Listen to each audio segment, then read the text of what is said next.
right, we'll go ahead and get going. Hold on. A reminder that there are no recordings during the press conference. Please silence all cell phones and electronic devices, myself included, and make sure to give your name and affiliation when you get the mic to ask a question. We're joined by Texas head coach Mike White and players Tegan Cavan, Alyssa Washington, and Jolie Mitchell. We'll go to an opening statement from Coach White, questions to just the players will leave, and then questions just for Coach White. So if you have an opening statement. Sure. Yeah. Obviously, that was an old-fashioned ball game right there. 1-0 pitcher's duel. Two tremendous pitchers going at it. Whoever blinked first was going to win that game. I think everybody knew it in the stadium. Fortunately, we were able to create some pressure there in that last inning and able to hang on. But tremendous job by Tegan Cavan, pitching for a second time against that same club. That's a World Series contender. Showing no nerves, so I now call her Ice Cavan. So, congratulations to Stanford, too, on a great year. They battled through some adversity. I think that was their third or fourth time facing elimination. We know what that's like from back in 2022. I think we faced 6 times. And, they had nothing to lose. They were giving it everything they had.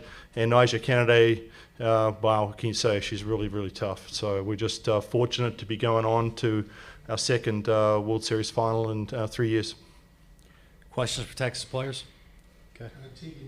Wait, hold on. Get the mic real quick. All right, front row Tegan, left. you threw that one hitter Thursday. How did this one feel different, considering it was scoreless going into the 7th? I honestly was more calm today. I was more in control of my breathing. I felt more in control of the game, and I had no doubt that we'd pull through. But I was just more calm today and was ready to get after it. All right, we'll go second row right next. Jacob Richmond, Lone Star Live. Alyssa, could you just walk us through the rundown? What were you thinking and the play that you made? Yeah, at first my initial reaction was go, but then I saw quick the pitcher had got it, so I kind of froze up a little bit. But instead of just going back, I wanted to kind of bait her and get into that rundown. And just what was going through my head was just whatever it takes to score, because I knew in a ball game like that, it just takes one run to kind of get ahead in that game. So it was just going through my mind was whatever it takes. All right, we'll go front row left now. Brady Vernon, Softball America, just for the three of you, guys haven't allowed a run like this in these 3 games, just been really competitive. And just how much did that super regional and getting tested kind of improve what you're doing right now in Oklahoma City? Julie, you want to start, then come down the line? I think that we just really tapped in and focusing on ourselves. The super regional was a really tough weekend, and it took everything that we had. We had to get together and do our job. I think that, we did a great job as a team, putting our heads together, putting all of our effort, and we left it all out there. I think coming into this week, we knew it's going to be the toughest week of the season, so we kind of had to have the same mentality, sticking together, doing our job pitch by pitch. Yeah, I would agree definitely with Jolie. Definitely sticking together, leaning on one another. It's not going to just be one person. It's going to take all of us to do the job, to win the big games, and in those big moments, just leaning on one another. When they were doing which side was louder, the first base or third base, I actually thought out there that I think Austin was louder. So I think that just shows how well that prepared us for this moment and how intense it could be out there. All right, we'll go front row right. Jana Bardall with The Athletic. Tegan, I wanted to ask you, your coach said it best, I think. It was a pitcher's duel out there, you and Nyjah, just throughout the game. Can you just describe the intensity and how it impacted, I guess your game? I think I knew going into it that I needed to keep them off the board. That's what needed to happen the last time I threw against them. So just keep my offense in it. Reese told me every time we went out there, just keep us in it, and we'll come through. And so that was just the mindset going out there through each pitch. Front row left now. Melissa Kurt Bowles from the Austin American. So it was a squeeze play, safety squeeze play, or it wasn't a suicide squeeze? No, it was a drag bunt. And you wanted to try to get in the rundown. You weren't trying to get back to third. Yeah, no, sir. So like I said in that moment, she did put it down, and it kind of went straight to her, and I recognized that, and I stopped in that moment, and then I realized when the catcher was coming at me that I wanted to bait her a little bit and get in that rundown. So. And how'd you get under the tag? Wait, are you asking me? Oh, okay. Just recognizing where the catcher was standing and the third baseman, how she had it. She had when she was chasing me down, instead of the ball in her hand, she had it in her glove. So recognizing that that's going to take a little time with that transfer to get it in there. So just sliding my hand in there, recognizing where the catcher stands and the timing of that transfer. All right, we'll stay front row left. Jolie, when you go against a pitcher like Nigel, what can you learn like after 6, 7, 8 at bats? Because you made that good contact in the 7th.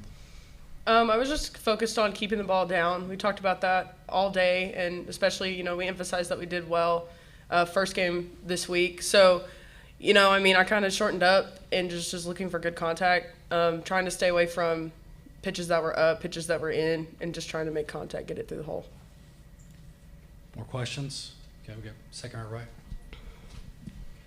Tegan, can you just talk a little bit about the defense, particularly outfield today, and how much confidence it gives you when you've got players making those big plays anytime there's hard contact? They all made big catches for me today, every single one of them, and Bella had a handful, and Caden had a big one, so I couldn't do it without them. This might be a different ball game if they don't make those catches, so I'm just grateful they're out there for me. All right, front row left. Yeah, Tegan, could you describe the loud foul ball to right field and then the clock violation that got you an inning-ending strikeout? Yeah, I think that's, a momentum shift for us, and I think that's what kind of propelled us. We used that, and we knew that we could use that to push us and get some runs across the board, so obviously it worked out in our favor. And did you feel a whole lot more pressure? You won 4-0 in the first game, but this one obviously right down the wire. Did the pressure build up in you, or were you totally relaxed the whole game? Maybe a little, but honestly I felt pretty good. I felt a lot better my second time out here on this stage, so I don't know, just calm and was focusing my breath, and I knew that we'd pull through. I knew my defense had my back. Any more questions for players? All right, thank you, players. Thank you.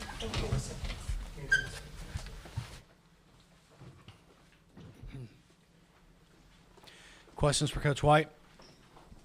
Okay, start right here. Front row left.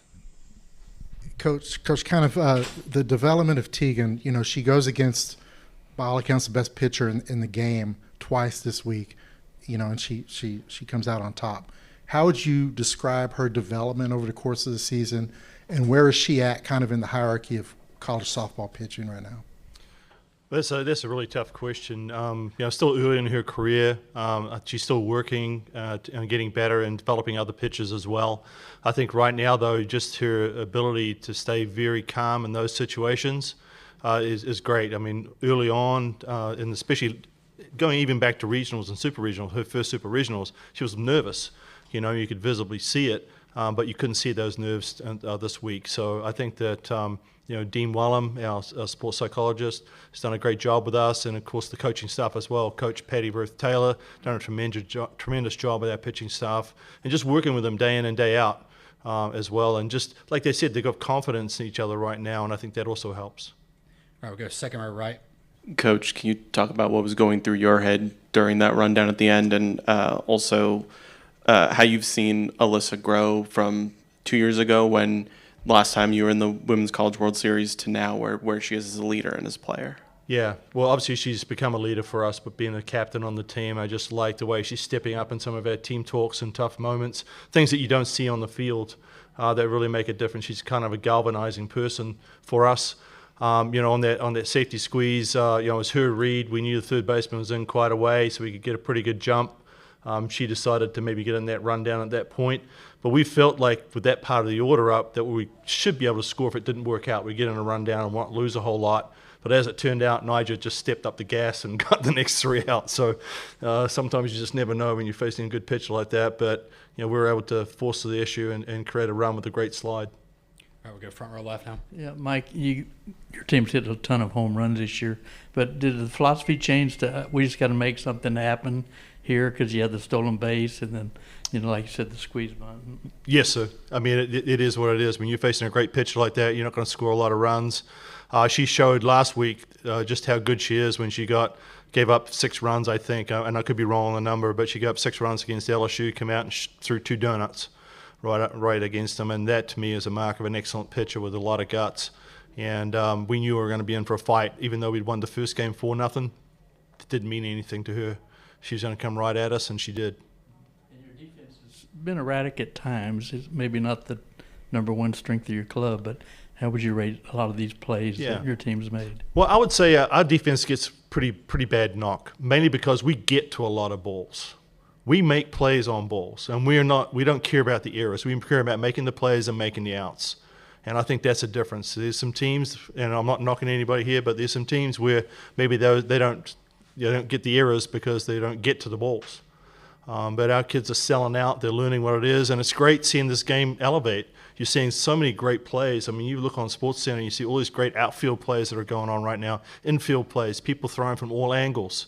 This dynamic right now. You gotta stay up with it. It's pretty cool. All right, we'll go front row right. Coach, wanted to ask you about catchers and the level of play we've seen at that position this series. Tegan talked about Reese talking her through. I know Reese is a huge heartbeat of your team. But just in general, all these teams here, how do you evaluate the level of play at that position? Yeah, there certainly are a lot of really good ones out there. I mean, Jocelyn Erickson, is one of the, she's probably one of the hottest hitters in the tournament. She can really rake. She's tough. I mean, and then of course Reese, and we got another one on our club, Katie Stewart, and of course Kenzie Hansen is just. Has she graduated yet? My gosh, I mean, she's tremendous, and the list goes on, and I don't want to keep naming them because I will forget them. But it's a position where I've been fortunate in my career to have some excellent catches, and it makes a huge difference, and not just the receiving, but they've got your back. And I think that's what Reese is learning to do right now, is to calm Tegan down and say, I've got your back. You throw it, I'll stop it. Right. Please make sure to silence your cell phones, by the way. That was me. Oh, okay. Sorry. It's kind of blowing up on me. Popular guy. It's probably guy. Del Conte. All right. We'll go to second row left to Dave. Hi, Coach. Dave Wilson from ESPN.com. Yeah, I know you've talked about this a little bit this week, or you've been asked about it, but obviously it's the last Pac-12 team in the tournament. You spent some very formative years of your career out there. What what is your takeaway from that? It's sad to see the Pac-12 go, obviously, what they've meant to softball history. From your experience, seeing the last team exit the Women's College World Series, what does that mean to you? Yeah, it's very sad. We all don't know how it's going to turn out in the future, what's going to happen, how it's going to play out, because of it was a money move, and just for TV and everything. But I'm just sad to see that conference fold. I wish they could have stayed together, because that's the conference I started out in. The great rivalries, great coaches, even the umpires. They're all looking for jobs now from the Pac-12, and so there's a lot of carryover through that. But I'm sure things will level out. We just got to work through it and see what happens, and do the best we can with it. There's going to be a lot more travel for some of these kids, and we got to figure out whether this is good for their health or not good for their mental health, and just work through it. All right. Our last question will be from Eric Lopez on Zoom.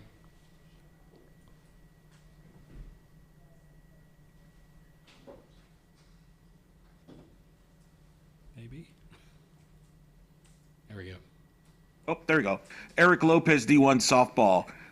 Coach, how would you've been now to the Champ Series as a number 1 seed and as an unseeded team. How would you compare the two drastic styles of getting to the Champ Series? And is there anything from the 2022 Champ Series you want to kind of keep in the back of your mind for this year's Champ Series? Wow, that's a tough one. Right now I've got to think about that, but we just relishing in the opportunity to get back and play in a series, for the championship. It's tough. It's an honor to be, sitting here right now as the number 1 team. I think there could be several teams that could have that title, and obviously one of them is Oklahoma. They're an excellent team, but whoever comes through Oklahoma or Florida, we've got to be ready to go. And I think the last time we kind of got off to a pretty rough start, obviously, and our team never stopped fighting. And so we're using some of that adversity that happened a few years ago from our older players on the team to be able to spread that to the younger team. And we'll certainly use that in the next day or two to kind of talk to them about that and what we need to do. But right now, we've faced a lot of adversity already this year. We've faced one of the toughest schedules in the country. We've faced that super regional against our arch rival. That was just one of the toughest series I've ever coached in. And we came through on the right side of it after being down numerous times. So I just don't know. I don't want to put a lid on this team and this program on what the capabilities are and what they can do. All right. That'll wrap it up for Texas. Thank you. Thank you.